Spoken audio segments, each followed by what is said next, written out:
My son was swimming. I got a text. Leave quietly, don't tell him. I listened. I discovered my son's horrific betrayal. He hired criminals to rob my safe. The police were already on their way.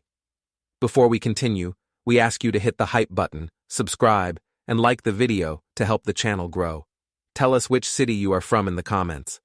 We would like to get to know our audience better. I stood in the humid corridor outside the community pool, chlorine sharp in my nose, when a thumb-sized USB drive slid from the pocket of my pool robe.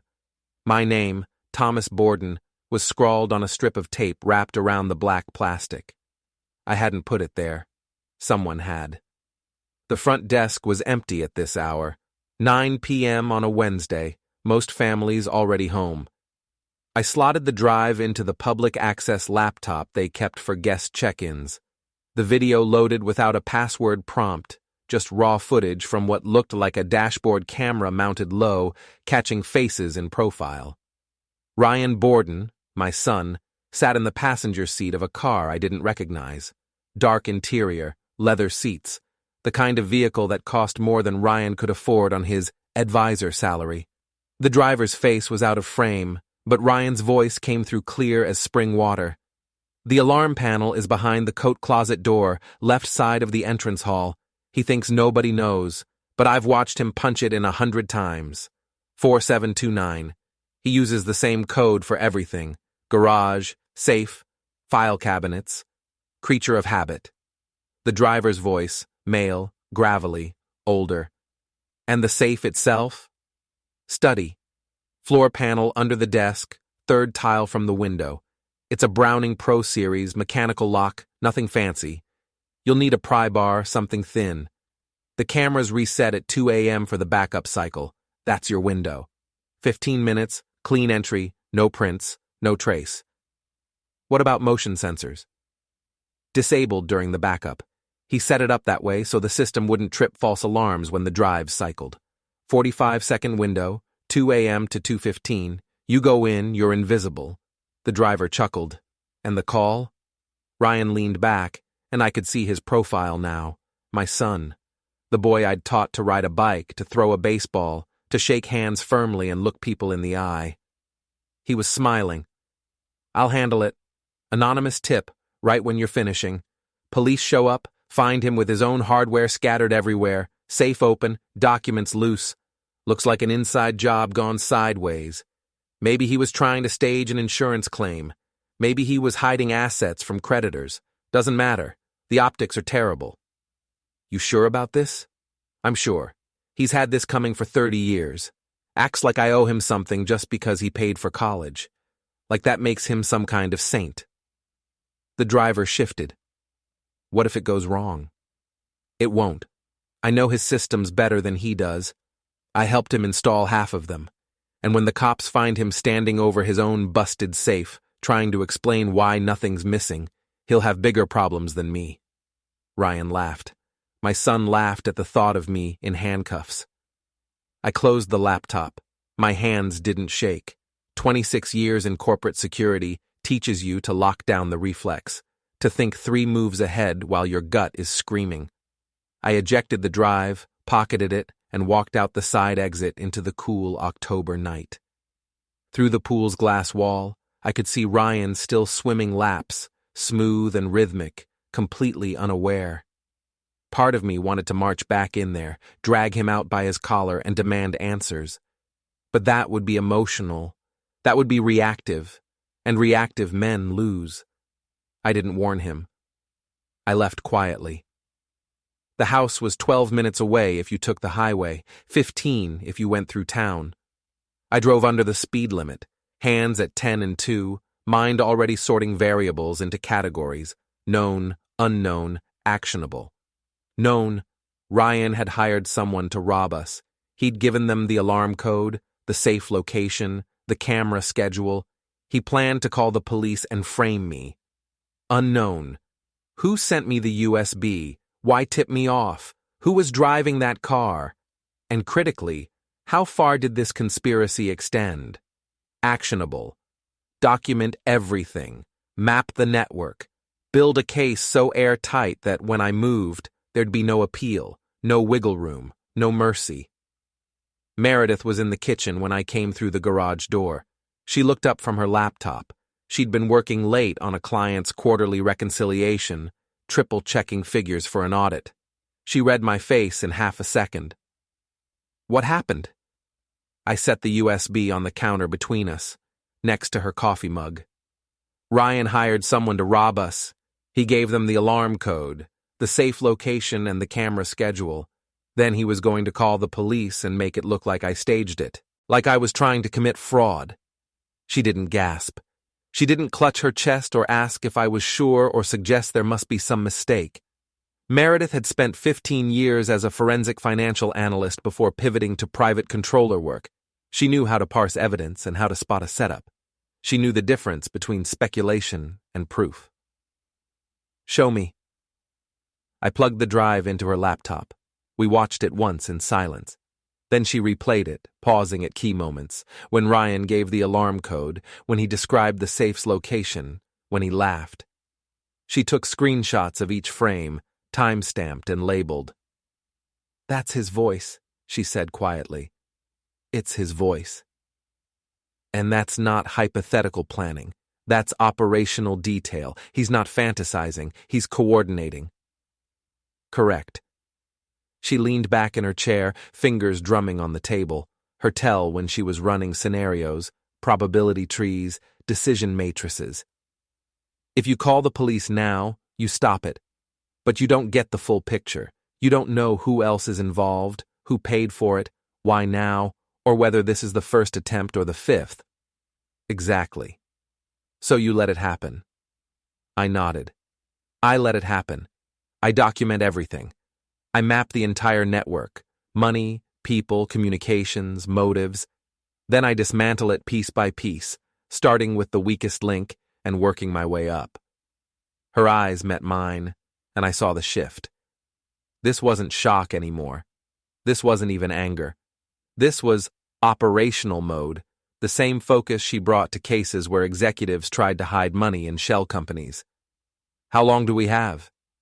The video's dated 3 days ago. Could be tonight. Could be next week. Could be never if they get cold feet. Then we start now. She opened a new tab, pulled up our home security portal. I'm downloading every camera log, every alarm event, every entry record for the past 6 months. If Ryan's been testing the system, there'll be anomalies, disarm patterns that don't match our schedule, sensor toggles during odd hours. I've got an old phone of his in the garage.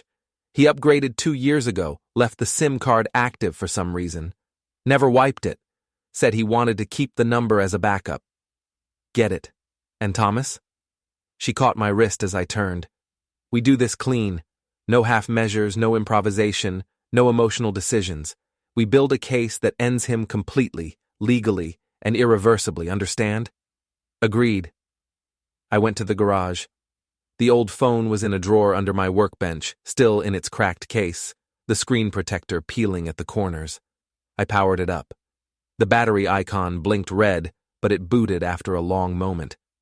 3 minutes of scrolling through old texts, and I found it. A thread with a contact saved only as D. Timestamps from 11 days ago. D. You sure about this? Sounds risky. Ryan. He's got it coming. Acts like I owe him respect just because he changed diapers 30 years ago. D. What if it goes sideways? Ryan. It won't. I know his systems better than he does. Been watching him for years, and when the cops find him standing over his own busted safe, he'll have bigger problems than me. D.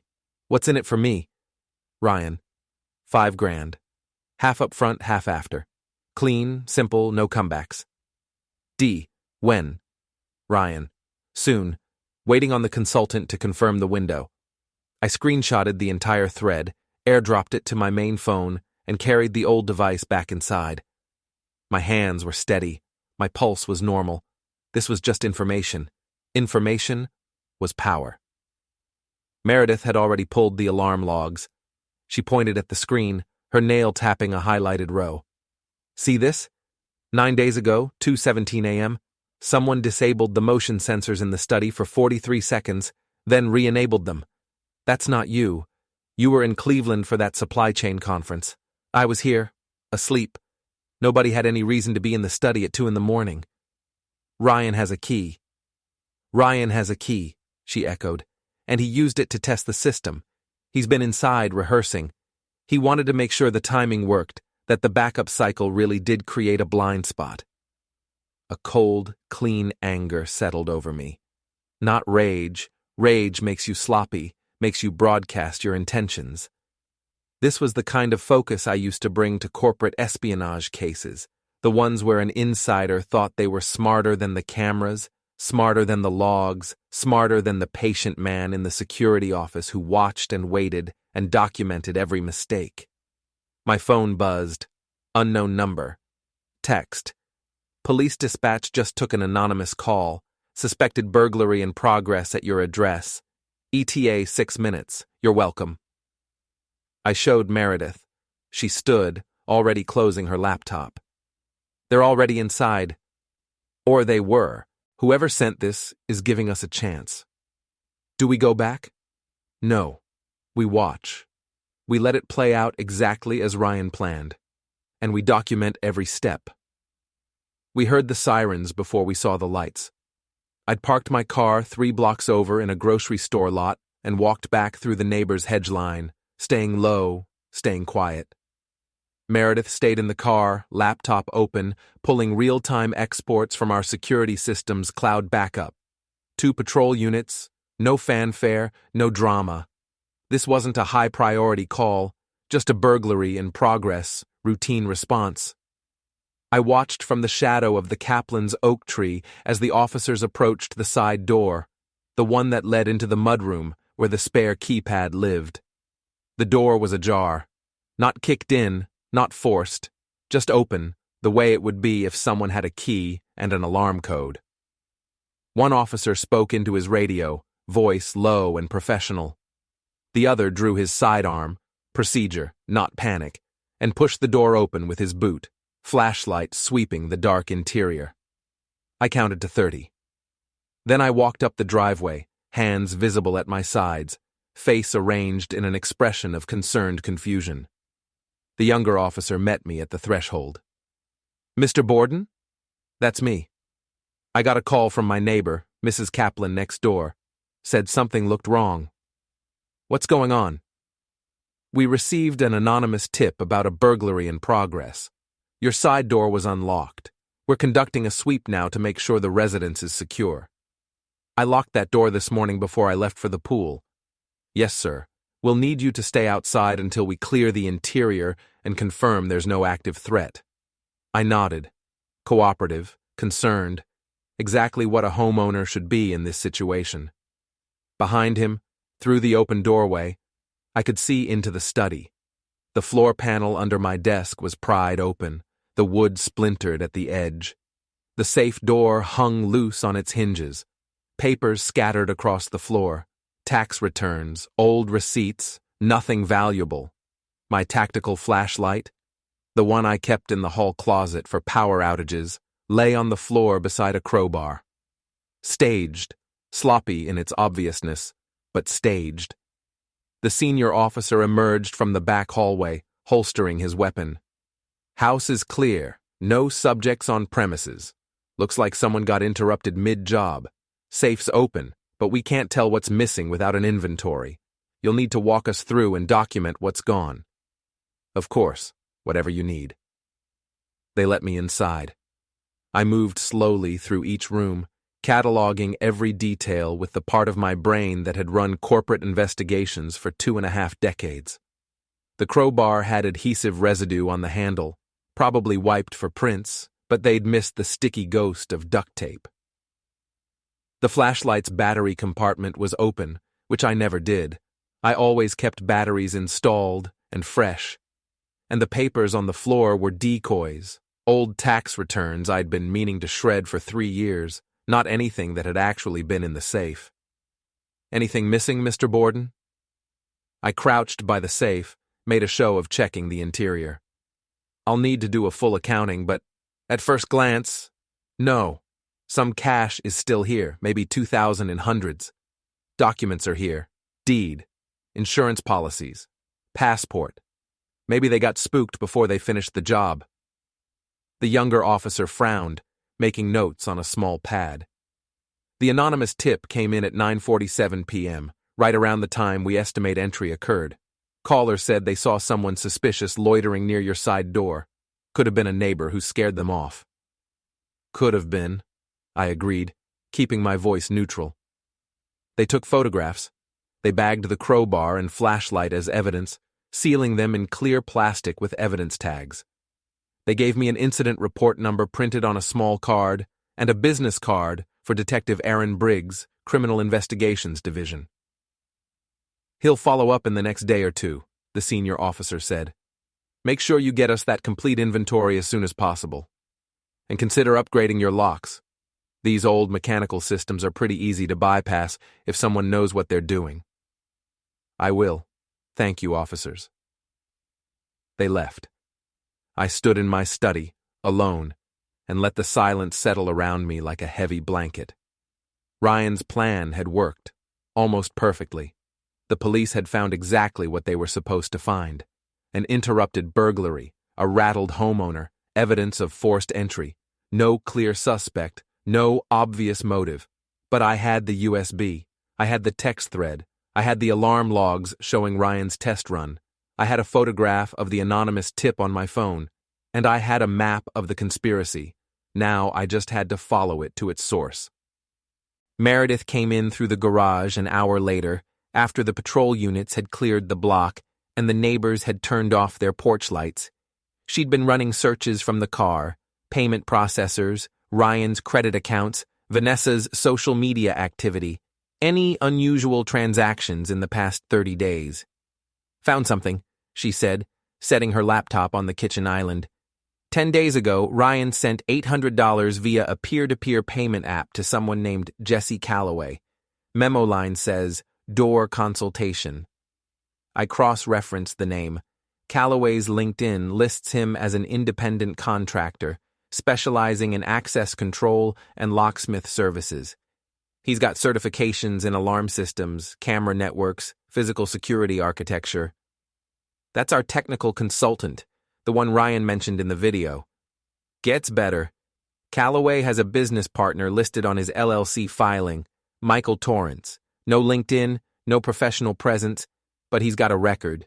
2 priors for breaking and entering, 1 dismissed on a technicality, 1 pled down to criminal trespassing. He served 90 days 4 years ago in county lockup. I pulled up the text thread on Ryan's old phone, cross-referenced the contact D. The area code matched the region where Torrance's last known address was registered. That's our driver, the voice on the video. Meredith opened another tab, pulled up a credit monitoring dashboard. I also pulled Ryan's credit report. Don't ask me how. Let's just say I still have access to certain databases from my analyst days. He's leveraged to the absolute ceiling. 3 credit cards maxed at their limits, 2 personal loans both in collection status, 1 auto loan 90 days past due. He's been living on fumes and your goodwill for at least 18 months. My goodwill. You co-signed his apartment lease 2 years ago when he couldn't qualify on his own income. You're listed as a guarantor on one of his credit lines. The big one, $15,000 limit. If he defaults, the liability lands directly on you. He's been using your name as collateral while plotting to destroy you. The picture sharpened into focus like a lens turning. Ryan wasn't just angry or entitled. He was desperate. And desperate men don't make careful plans. They grab at anything within reach. Consequences be damned. We need to move carefully, Meredith said, closing the laptop. If we spook him now, he'll scatter. He'll delete evidence, coach his accomplices, maybe even run. We need to lock down the financials first, cut off his access to resources, then systematically eliminate his exits one by one. Agreed. Start with the lease and the credit line. Can you revoke the guarantees quietly, without him knowing it's coming? Through counsel, yes. Patricia Lyle owes me a favor.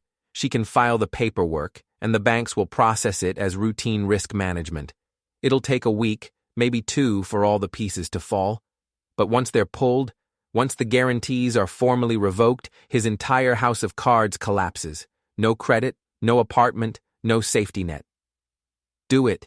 In the meantime, I'm going to have a conversation with Jessie Calloway. She looked at me, steady and serious. Be smart. Be careful. Don't do anything that compromises the evidence chain. Always. I found Calloway's address in a commercial database I still had access to from my old corporate role. One of those subscription services that aggregates public records, utility connections, vehicle registrations. He lived in a second-floor apartment in a complex off Route 29, the kind with exterior staircases and a shared laundry room where the paint was always peeling and the parking lot always had broken glass. I didn't knock on his door. That would put him on defense, give him time to think, to call someone, to coordinate a story. Instead, I waited. 3 days of surveillance taught me his pattern. Calloway worked odd hours, late mornings, late nights, the schedule of someone who worked independently and set his own calendar. He drove a white panel van with ladder racks and magnetic door signs that said, Access Solutions, Locksmith Services. He stopped for coffee every afternoon at the same gas station convenience store 2 miles from his apartment, always between 2 and 3 p.m. I caught him in the parking lot on day 4. Jessie Calloway? He turned, large coffee cup in hand, and sized me up in that automatic way people do when a stranger knows their name. Mid-30s, wiry build, the kind of thin that came from working with his hands, not from a gym. His eyes flicked toward the van before coming back to me, calculating distance, evaluating threat level. Do I know you? Not yet, but you know my son, Ryan Borden. His face went carefully blank, the expression of someone who'd just realized they might be in trouble but wasn't sure how deep yet. Don't know that name. $800, door consultation, payment sent 10 days ago. You remember now? He stepped back half a pace. I stepped forward the same distance, keeping my hands visible, my voice conversational, my body language non-threatening but absolutely committed to this conversation continuing. I'm not here to threaten you, Jessie. I'm not here to hurt you or blackmail you or make your life difficult. I'm here to offer you a choice, a genuine choice. You can keep pretending you don't know Ryan. You can stonewall and hope this goes away. And when the police come asking, and they will come asking, you'll be the guy holding the crowbar. You'll be the technical expert who enabled a conspiracy to commit burglary and frame an innocent man. Or you can sit down with my attorney, give a civil statement under oath, and walk away clean. I didn't do anything. You provided technical consultation to facilitate a planned burglary. That's conspiracy under state law. That's 5 to 7 years if the prosecutor wants to push it. But if you cooperate now voluntarily, we keep it civil. No criminal charges. No arrest record. Just a notarized affidavit describing what Ryan asked you to do, what information you provided, and who else was involved. You do that, you're a witness, not a defendant. He licked his lips, eyes darting to the van again, probably calculating whether he could get inside and drive away before I could stop him. What's in it for me? You don't go down with him. You don't lose your business, your freedom, your future. You cooperate now, and when this all comes apart, and it will come apart, Jessie, the evidence is already ironclad. You're the one who helped solve it, not the one who committed it. He stared at me for a long moment, weighing options, running scenarios. Then he pulled out his phone, opened his messaging app, and showed me a thread with Ryan. His hand was shaking slightly. Ryan. Need a quiet consult on a residential security setup. Cash payment, no paperwork. You interested? Jessie. What kind of setup? Ryan. Legacy alarm system, basic camera network. Just need to know the weak points, the timing windows. Nothing hands-on, just technical advice. Jessie. Why the secrecy? Ryan. Family situation. Complicated. Better if it stays off the books. I took photographs of the screen with my own phone, capturing timestamps, message content, everything. When's the last time you talked to him? 2 days ago. He asked if I knew anyone who could handle the heavy lifting, as he put it. Wanted someone who could do physical entry, someone who wasn't afraid to get their hands dirty. What did you tell him? Silence. Jesse. I gave him Mike Torrance's number. Mike's a guy I used to work with before he got into trouble. But I told Ryan, I made it very clear, that Mike was bad news, that he had a record, that this whole thing smelled wrong. I told him to walk away. Did he? Obviously not. I handed him a business card. Patricia Lyle, attorney at law, with her office address and phone number embossed in raised lettering. Call this number tomorrow morning. Set up an appointment. Bring your phone. Bring any records or documentation you have. You do that, you come in voluntarily and tell the truth. We're square. You and I have no further business. He pocketed the card, still looking uncertain. What if Ryan finds out I talked to you? He won't. Not until it's too late for him to do anything about it. I walked back to my car. One lever down, multiple more to go. Meredith's attorney was a woman named Patricia Lyle, 56 years old, with 30 years of civil litigation under her belt, and a reputation for building cases that didn't leak, didn't crack, and didn't settle for less than total victory. I'd met her twice before, both times at Meredith's office holiday functions, where she'd impressed me with her ability to discuss complex legal strategy while making it sound like casual conversation. We sat in her conference room 3 days later. Meredith, Patricia, and me on one side of the long mahogany table, while Jesse Calloway fidgeted in the chair across from us. He'd shown up on time, phone in hand, wearing clean jeans and a button-down shirt like he was trying to make a good impression. Patricia didn't waste time on pleasantries. Mr. Calloway, before we begin, I need to make several things clear. You're here voluntarily. Nothing you say today will be shared with law enforcement unless you specifically authorize that disclosure. This is a civil matter, not a criminal investigation, at least not yet. Do you understand the distinction? Yeah, I think so. Good. Let me be more specific. If you provide truthful information today, if you cooperate fully and don't attempt to mislead us, we will protect you. We will not pursue civil damages against you personally. We will not report your involvement to police unless absolutely necessary. But if you lie to us, if you withhold information, if you try to play games, all of those protections vanish. Clear? Crystal. Excellent. Let's start with how you met Ryan Borden. Jesse exhaled slowly, gathering his thoughts.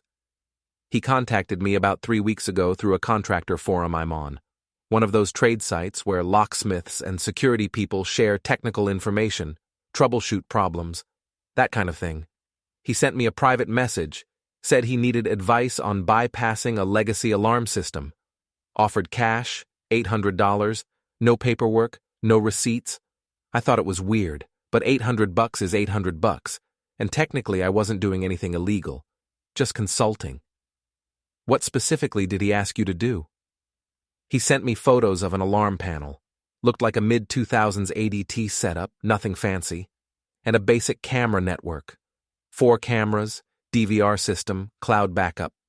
Wanted to know the reset schedule, the blind spots, how long it would take to disable the motion sensors without triggering a remote alert or sending a signal to the monitoring company. Patricia made notes in her legal pad, her handwriting precise and efficient. And what did you tell him? I told him the truth. Systems like that, they run a backup cycle every 24 hours, usually in the middle of the night when there's minimal activity. During the backup, the motion sensors go offline for about 45 seconds, while the system copies data to the cloud storage. It's a known vulnerability, something security people have been complaining about for years. I told him it was a window from 2 a.m. to 2:15 a.m., depending on when the backup was scheduled to start. Did he say why he needed this information? No, and I didn't ask.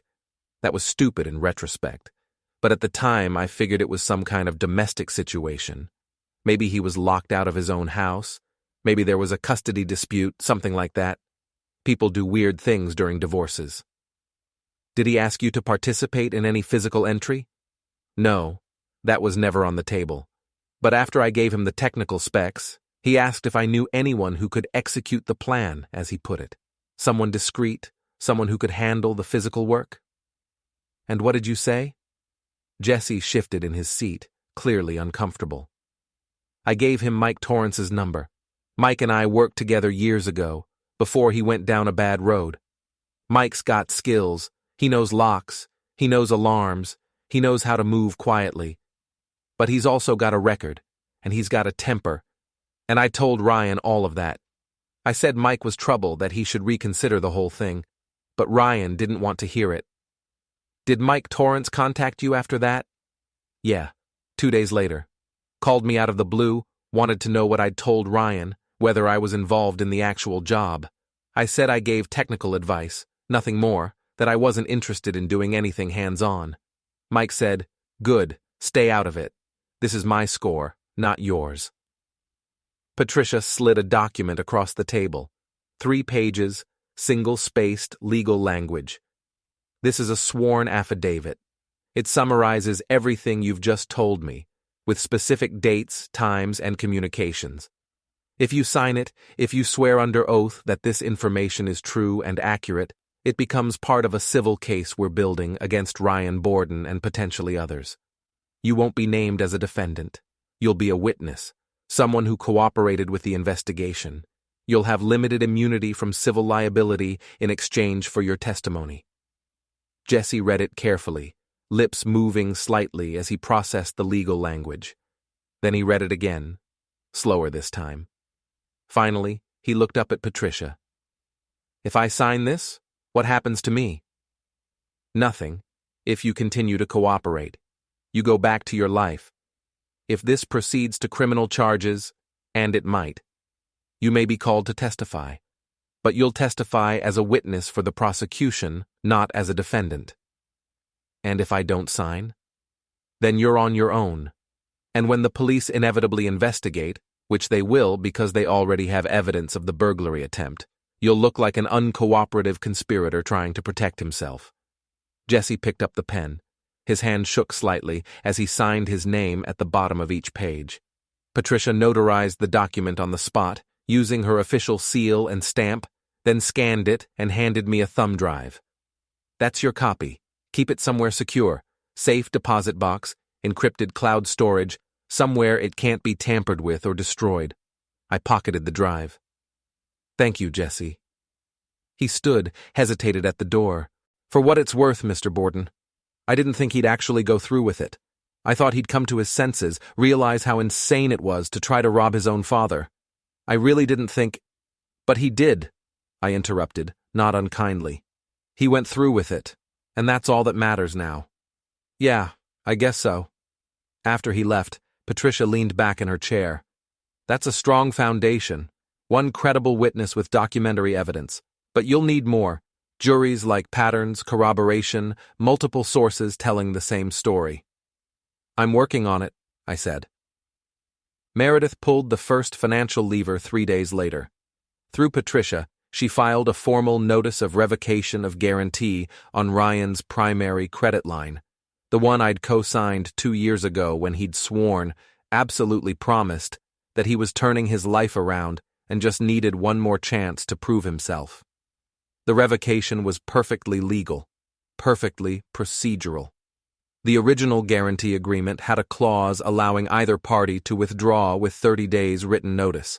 Patricia filed it through certified mail, return receipt requested, copies to the lender's legal department and risk management division. The bank's automated systems processed it within 24 hours. Ryan's credit limit dropped from $15,000 to zero. His existing balance, just over $12,000, was immediately moved to a different category, unsecured debt subject to collection. He called me that night. I saw his name on the screen, let it ring 4 times, then sent it to voicemail. His message was barely controlled panic. Dad, hey, it's me. I just got a really weird notice from my bank, something about a guarantee revocation. I don't even know what that means, but apparently it's affecting my credit line, and they're saying I have to pay the full balance immediately, or they're going to send it to collections. Can you call me back? I really need to figure out what's going on here. This is really bad timing for me. Just call me, okay? I saved the voicemail. Added it to the growing file. Didn't call back. 2 days later, he showed up at the house. I'd been expecting it. Desperate people always escalate to in-person confrontation when phone calls go unanswered. I met him at the front door, didn't invite him in.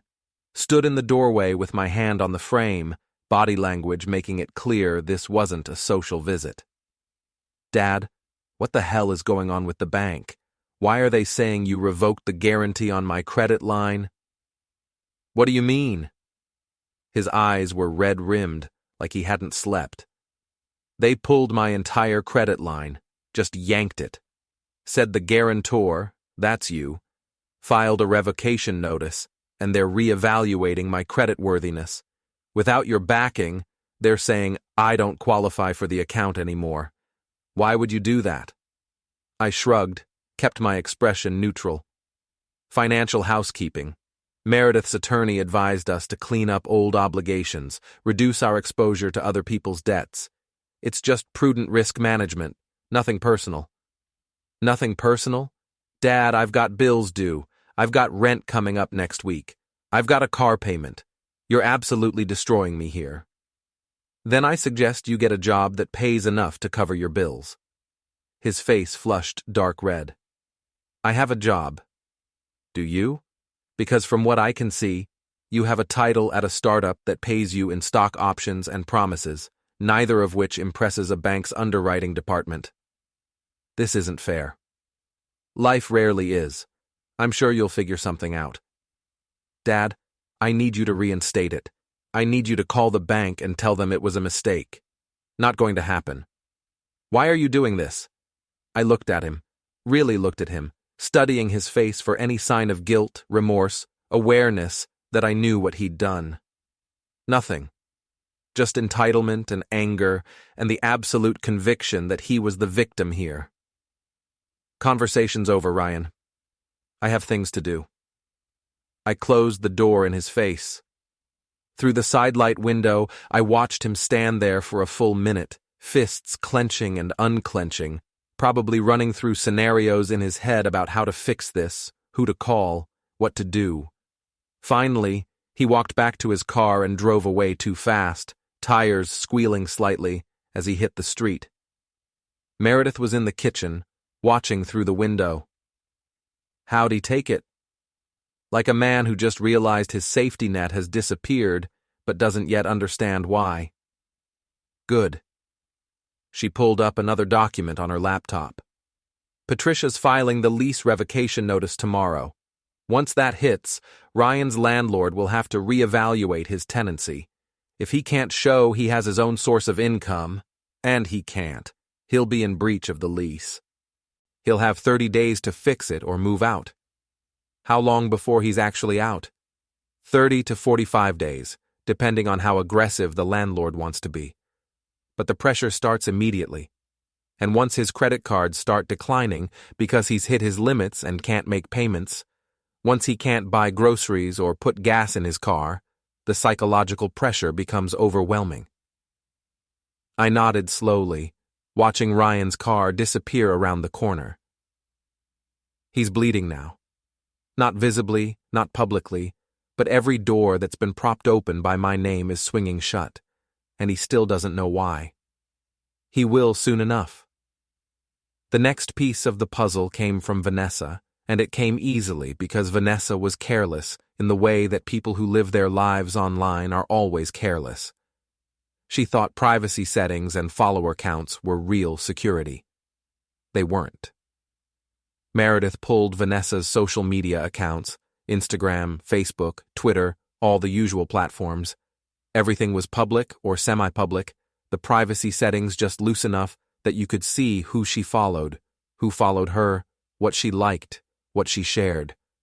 Then she cross-referenced Vanessa's payment app history, which was also semi-public because Vanessa apparently thought it was cute to broadcast her transactions. "Look at this," Meredith said, pointing at her screen. We were in my study, the same room where the fake burglary had occurred a week earlier. The floor panel was repaired now, the safe door straightened and resecured. A Venmo transaction from 3 weeks ago, Vanessa Borden sent $1,100 to Michael Torrance. The memo line said, "Personal training consultation, package deal." She doesn't train men, I observed. No. She trains women exclusively at an upscale boutique gym. Her client list is on her professional Instagram. All women, all ages 25 to 55, all paying premium rates for small group classes. Men aren't her clientele, aren't her focus, aren't anywhere in her business model. So it's a cover payment. It's absolutely a cover payment. Meredith pulled up Torrance's social media profile, minimal presence, privacy settings locked down, but still some information visible. And look, Vanessa follows him on Instagram, has for 6 months, before Ryan ever contacted Jesse Calloway. How did she find Torrance? I dug deeper into Vanessa's following list. Most of it was exactly what you'd expect. Fitness influencers with abs of steel, lifestyle brands selling overpriced yoga pants, motivational accounts with generic sunrise photos. But buried 200 accounts down was something different. A business page called Access Solutions, with a generic logo of a key and lock. The account was linked to Jesse Calloway. She found Jesse first, I said, connecting the dots. She found Jesse through some contractor network or local business search, reached out about the technical side, and Jesse, being the helpful fool he is, mentioned that if she needed someone for the physical work, he knew a guy, Mike Torrance. She's not just involved, Meredith said quietly. She's the operational center. Ryan's the idea man, the one with the motive and the access. But Vanessa's the one who made it real. She found the contractors. She made the payments. She coordinated the logistics. Can we prove it? We can build a civil case. Payments, social connections, timestamps that show she connected with Calloway before Ryan did. It won't necessarily hold up in criminal court without more direct evidence, but it'll absolutely shred her in a civil lawsuit. And more importantly, it gives us leverage. Keep digging. I want every connection, every payment, every communication thread. I decided to push Michael Torrance directly, not because I needed his confession, Jesse's affidavit was already strong, but because I wanted to see the full scope of Ryan's network. I wanted to know if there were more players, more angles, more threats I hadn't identified yet. I found Torrance at a job site 3 days later, a half-finished office renovation off the Industrial Parkway. The building was in that awkward phase where it's no longer what it was, but not yet what it's becoming. Exposed framing, concrete floors, wires hanging from ceilings like mechanical intestines. He was leaning against his truck in the parking lot, smoking, when I walked up. Mid-40s, heavy build, the kind of thick that came from strength and beer in equal measure. Tattoos on his forearms, scarred knuckles, eyes that assessed me instantly and found me wanting. Michael Torrance? He flicked the cigarette away in a practiced motion. Who's asking? Thomas Borden. His expression didn't change, but his shoulders tensed infinitesimally, his weight shifting forward onto the balls of his feet, fight or flight calculations running behind those flat eyes. Don't know you. You know my son, Ryan Borden, and you know my address. You were supposed to hit my safe 2 weeks ago, extract some documents, make it look like I was running some kind of side business that went wrong. But someone tipped me off, and the whole plan fell apart. He pushed off the truck, and suddenly we were closer than casual conversation required. I don't know what you're talking about, old man. Jesse Calloway already gave a sworn statement, notarized affidavit, filed with an attorney, copies stored in multiple secure locations. He names you specifically as the person Ryan hired to execute the physical entry. You've got 2 choices right now. You can walk into Patricia Lyle's office tomorrow morning and tell your side of the story, establish yourself as a cooperative witness, or you can double down on this tough guy routine and wait for the police to show up with a warrant. I'm not signing anything. Then you're the fall guy. Ryan walks, Vanessa walks, Jesse walks because he cooperated, and you eat every charge. Conspiracy to commit burglary, breaking and entering, attempted fraud, intimidation. You're looking at 7 to 10 years, Mike. Is Ryan worth that? He stepped even closer, close enough that I could smell tobacco and coffee and sweat. His hands were loose at his sides, weight balanced, the stance of someone who'd been in fights and won them. You threatening me? I'm offering you a life raft. Take it or drown, your choice. For a moment, one crystalline moment, I thought he'd swing. I could see it in his eyes, the calculation, the weighing of consequences. He was bigger than me, younger than me, probably faster. But he was also smart enough to notice that I wasn't alone. Meredith's car was parked 30 yards away, dash camera running, documenting everything. And he was smart enough to know that putting his hands on me would turn this from a civil matter into a criminal assault with video evidence. I'll think about it, he said finally. You've got 48 hours. After that, the offer expires and I hand everything to Detective Briggs. I walked back to the car. Meredith had the engine running. Think he'll cooperate? She asked as we pulled out. Maybe. He's smarter than Ryan, which isn't saying much. He knows he's exposed. The question is whether his pride will let him take the deal. And if it doesn't? Then we've still got Jesse. 1 witness is thin. 2 witnesses is a pattern. 3 witnesses is a conspiracy. She smiled. Then let's hope he's smart. Torrance didn't call in 48 hours. He called in 36, which told me everything I needed to know about how seriously he'd taken the threat. Patricia Lyle scheduled him for the following afternoon, a Thursday, in her conference room. He showed up alone. No attorney, no friend for moral support, no swagger. Just a man in clean jeans and a work shirt who'd done the math and didn't like the answer. Patricia started with the same warning she'd given Jesse. Mr. Torrance, you're here voluntarily. Anything you say can and will be used in civil proceedings, but we're not recording this for law enforcement purposes. Yet. That changes if we determine you're withholding material information or lying to us. Understood? Yeah. Good. Let's start simple. How did you meet Ryan Borden?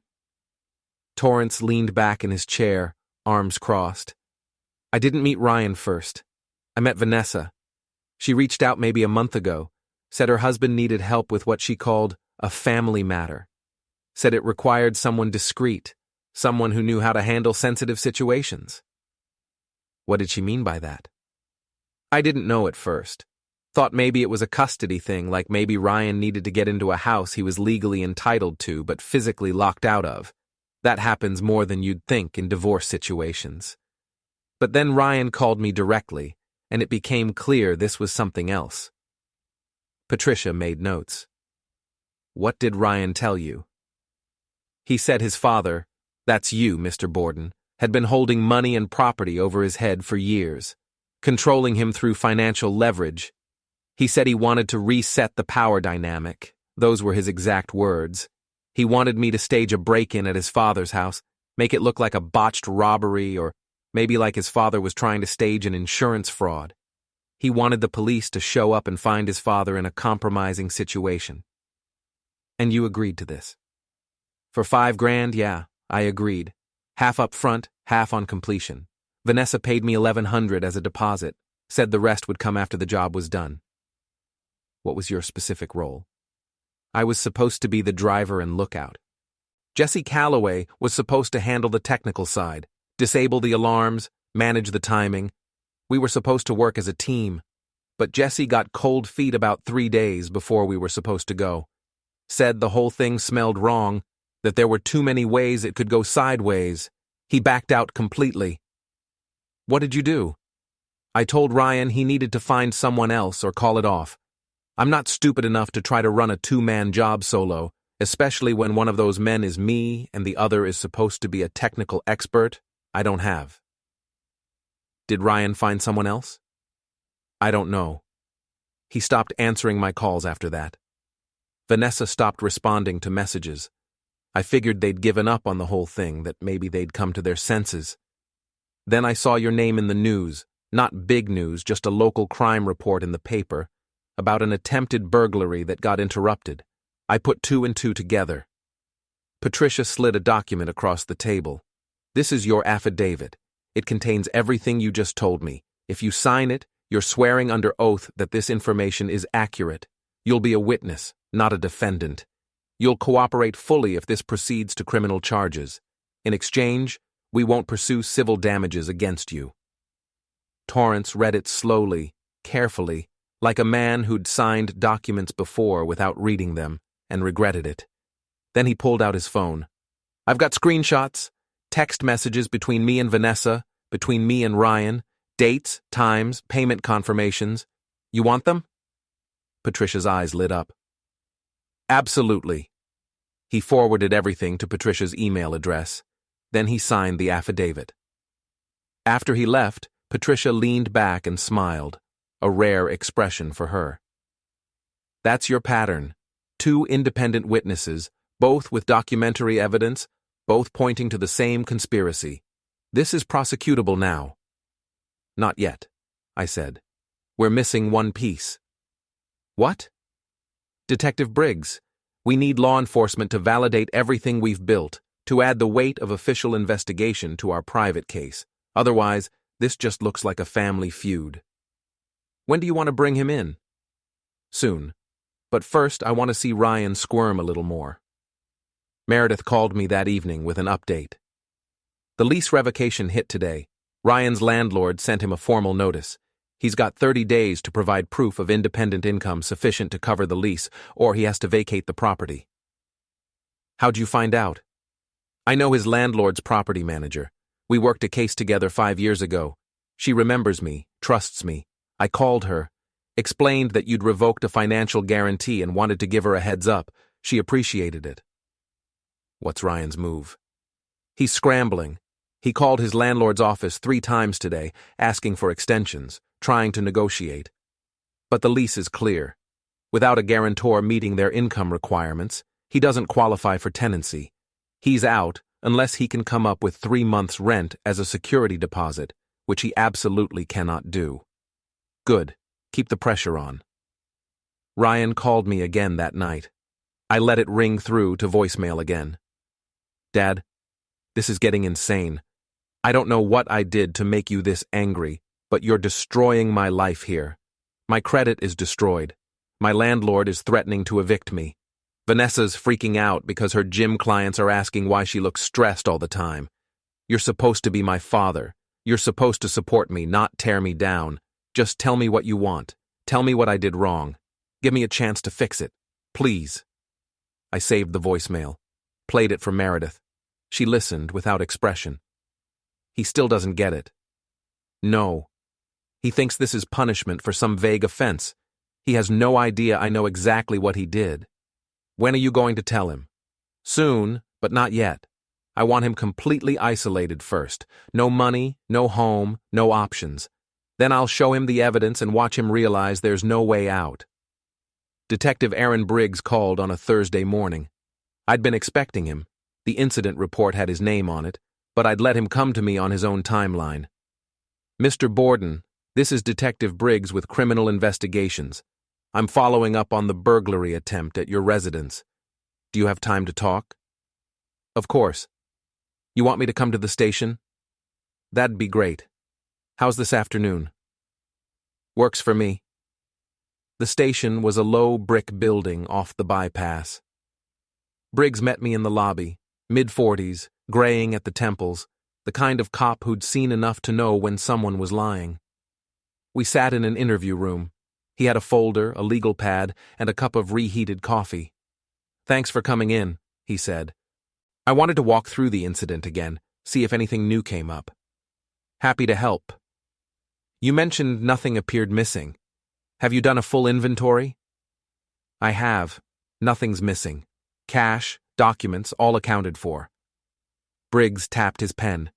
"That's unusual. Most burglaries, even interrupted ones, something walks." "Maybe they got spooked." "Maybe." He flipped a page. The anonymous tip came from a burner phone. Disposable, untraceable. Caller said they saw someone suspicious. But none of your neighbors reported seeing anyone. That is odd. It is, and the timeline's impossibly tight. The call came in at 9:47 p.m. We arrived at 9:53. 6 minutes. Whoever broke in had to get to the safe, open it, and leave. All in under 6 minutes. That's not a burglary. That's choreographed. I said nothing. Mr. Borden, I'm going to be direct. This doesn't feel like a standard burglary. It feels like a setup. Someone wanted us to find a scene, not a suspect. And someone wanted us to find you standing in the middle of it. I met his eyes. What are you asking me, detective? I'm asking if there's anything you're not telling me. Not yet. His eyebrows went up. Not yet? I'm working on something. When I have all the pieces, you'll be the first to know. Briggs studied me. Then he slid a card across the table. Call me when you're ready, but don't wait too long. If this escalates, if someone gets hurt, I can't protect you. Understood. Patricia filed the lease revocation the following Monday. Ryan's landlord received notice that the guarantor, me, was withdrawing backing, and the lease required re-verification of income within 30 days. Ryan didn't have verifiable income. Meredith tracked the fallout. His landlord sent the 30-day notice yesterday. Ryan called 4 times, tried to negotiate, basically begged, but no guarantor means no lease. How long? 30 days to vacate or they file for eviction. The walls were closing. Ryan's credit was frozen. His apartment was disappearing, and he still didn't know why. I sent Ryan a text at 7 p.m. Need to talk. Meet me at the old storage facility on Industrial Drive. Tomorrow, 7 p.m. Come alone. He replied within seconds. Why? Just come. The storage facility was a place I knew intimately. I ran security there for 3 years. I knew every entrance, every exit, and every blind spot. I arrived at 6:30, checked the exits, confirmed lighting. The bay was concrete and metal, one overhead light. I set up a table, a chair, and placed a manila folder in the center. Then I waited. Ryan arrived at 7:05. I opened the door before he could knock. Inside. He stepped in, looking terrible, unshaven, wrinkled shirt. What's this about? I gestured to the table. Open the folder. He hesitated, then flipped it open. Inside were copies of everything. Jesse's affidavit, Torrance's affidavit, payment records, text messages, alarm logs, video stills, all of it. His face went pale. Where did you get this? Does it matter? This is private. You can't what? Document the fact that my son hired criminals to rob me and frame me? He stepped back. Dad, I can explain. Don't. I've got 2 sworn statements, payment records, text messages, video. You're done. Dad, please. I've already revoked the credit guarantee. The lease revocation hits this week. By month's end, you'll have no apartment. Your credit cards are maxed. Your car loan's in default. You can't do this. I already have. I pulled out my phone, showed him Briggs's card. I'm handing this to criminal investigations next week. Conspiracy to commit burglary, attempted fraud. 5 to 7 years minimum. His hands shook. You'd send your own son to prison? You tried to send me there. He stared at the folder. I didn't mean for it to go this far. So you tried to destroy me. I needed money, you wouldn't help. So you hired criminals. Dad, please, I'll pay you back. Just don't give that to the police. I picked up the folder. You and Vanessa disappear. Leave this state. Never contact me again. Do that, and maybe I'll delay the report. And if I don't? Then I hand this to Briggs tomorrow morning. He grabbed the folder. These are copies. Of course, the originals are with my attorney, my wife, and in 3 secure locations. You can only run from it. I left him standing there. Ryan didn't run. He doubled down. 4 days later, Meredith got an alert from our bank. Someone had attempted to access our joint account using my credentials, my username and Ryan's old security answers. The bank caught it before money moved, but the attempt was logged. He's not just desperate, Meredith said. He's stupid. This is a federal crime. Add it to the packet. The real break came from Vanessa. She called me directly. We need to talk. About? About what you're doing to Ryan. This needs to stop. Does it? He's falling apart. You're destroying him. He destroyed himself. He made a mistake. He hired criminals to rob me and frame me. That's not a mistake, Vanessa. That's a felony. Silence. I know you were involved, I continued. I know you paid Torrance. I know you found Calloway.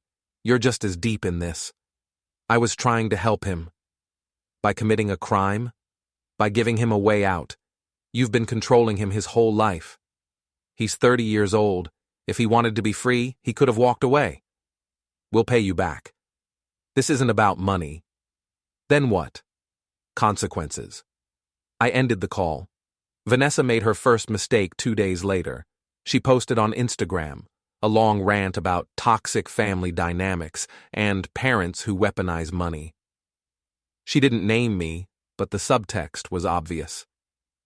Patricia called within an hour. That's defamation. If she keeps going, we can add it to the civil claim. Vanessa posted twice more that week, each time more specific. By Friday, Patricia had screenshots of everything.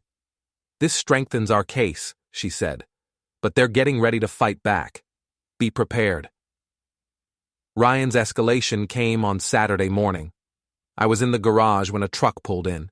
2 men climbed out, hired muscle. You, Thomas Borden? I am. We've got a message from Ryan. He wants you to back off. Does he? If you don't, things are going to get uncomfortable. I looked at them. Do you know Ryan hired criminals to rob me? That he's under investigation? That by coming here, making threats, you're committing criminal trespass? This conversation is being recorded. The larger one hesitated. You're going to get back in that truck and leave, or I'm calling the police with your plate number and adding you to the conspiracy list. They looked at each other. This isn't over, one said. Yes, I said. It is. They left. I called Meredith. Did you get that on video? Every word. Send it to Patricia, and pull the driveway footage. Already downloading. That was stupid of Ryan, Meredith said. Sending thugs right after we caught him? That's panic. Which means we're close. Now, we move to endgame. Briggs? Tomorrow, we hand him everything. Detective Briggs met us at Patricia's office on Monday morning. We sat on one side of the table. Briggs sat across, recording device active. Patricia started. Detective, my clients have substantial information regarding the burglary attempt. I slid the folder across. Everything's in there. USB footage of my son planning the break-in. Text records, alarm logs, payment records from my daughter-in-law to the contractors, 2 sworn affidavits from Jesse Calloway and Michael Torrance. Briggs opened the folder. He read in silence. Then he looked up. This is solid. Why didn't you bring this 3 weeks ago? Because I needed the full picture. I needed to know who was involved and whether they'd try again. And? 2 days ago, Ryan sent men to my house to threaten me. I have their plate number and video. Briggs made a note. You're pressing charges. Against Ryan, Vanessa, and anyone else involved. Conspiracy, attempted fraud, criminal trespass, intimidation. He nodded. This is going to get messy. It already is. Your son will claim you set him up. Let him try. I've got evidence, multiple witnesses, and a clean chain of custody. He's got excuses. Briggs closed the folder. I'll need to verify everything. Interview Calloway and Torrance independently, but assuming it checks out, we'll move forward. How long? A week, maybe 2. Ryan called that night. I didn't answer. He left a voicemail. Dad, I know you talked to the cops. I know you're trying to destroy me, but I've got lawyers too. You can't just erase me. I saved the voicemail. Added it to the file. Briggs called 48 hours later. We've verified everything. I'm bringing Ryan and Vanessa in for questioning tomorrow morning. Thank you. One more thing. We found texts between Ryan and Vanessa from the night of the burglary. She was coordinating with torrents in real time. It's even more damning. Can I see them? Eventually. Right now, they're evidence, but this case is airtight. I hung up and told Meredith. She smiled coldly. It's over. Not yet, I said. One more move. I called Ryan the next morning. What? Meet me at the lake house, noon, you and Vanessa. Why would I do that? Because if you don't, Briggs picks you up in handcuffs this afternoon. If you do, I'll give you a 30-minute head start. Silence. I'll be there. The lake house sat on a quiet inlet. I arrived at 11:30, checked exits, made sure doors locked from outside. Ryan and Vanessa arrived at 12:05. They looked like they hadn't slept in days. I met them at the door. Inside. We sat, them on the couch, me in the chair. I set the folder on the coffee table. This is everything, I said. Affidavits, payment records, text threads, video, bank fraud attempts, the threats, all of it. Ryan stared at it. You really did this. You did this. What do you want? Vanessa's voice was tight. I want you gone. Both of you. Out of my life. Out of this state. Permanently. And if we don't? Then Briggs arrests you this afternoon. You go to trial. You lose. You serve time. And when you get out, you'll still be broke. Ryan's hands clenched. You're my father. And you tried to put me in prison. He lunged for the folder. I was faster. I swept it away, caught his wrist in a lock, and put him on his knees. Vanessa screamed, Let him go! Sit down. Ryan tried to pull free. I tightened the lock, then released him. He scrambled back to the couch. I handed him the folder. You've got 30 minutes, use them. They left at 12:43. I watched them drive away, then called Briggs. They're running. Where? I don't know, but they're not coming back. Did you threaten them? I gave them a choice. Briggs sighed. I'll put out an alert. Meredith met me at home that evening. We sat in the kitchen, the folder between us. It's over, she said. It's over. My phone buzzed. Patricia. Bank confirms all guarantees revoked. Civil claim filed. You're clear. I showed Meredith. How do you feel? Like I won. Briggs called 3 days later. We found them, 2 states over, trying to board a flight to Mexico with fake IDs. They're in custody. And? They'll be back here by week's end. Good. I stood alone in my study, safe closed, floor panel sealed. Everything looked the same, but everything had changed. Ryan was gone. Vanessa was gone. The threats were gone. I'd taken their leverage, their options, their hope, legally and irreversibly. The phone rang. Briggs. They've been arraigned. Bail's $50,000 each. They can't make it. I know. Your son asked if you'd help. What did you tell him? That you already answered that. I smiled, the smile of a man who planned every move and won. Thank you, Detective. The DA wants to know if you'll testify. Absolutely. I looked at the folder on my desk, the one that destroyed Ryan. Meredith appeared. It's really over. It's over. No regrets? I remembered Ryan laughing on that USB, bragging about setting me up. No regrets. Outside, Briggs pulled into the driveway. He handed me a folder. Formal charges, conspiracy, attempted fraud, intimidation, identity manipulation. They're finished, he said. I know. He paused. Most victims just wanted to stop. You wanted to win. I did win. Yeah, you did. He left. Meredith asked, What now? Now we move on. I locked the folder in the safe, Ryan's target, the thing he thought would ruin me. Instead, it ruined him. Quietly, legally, completely. And I walked away the winner.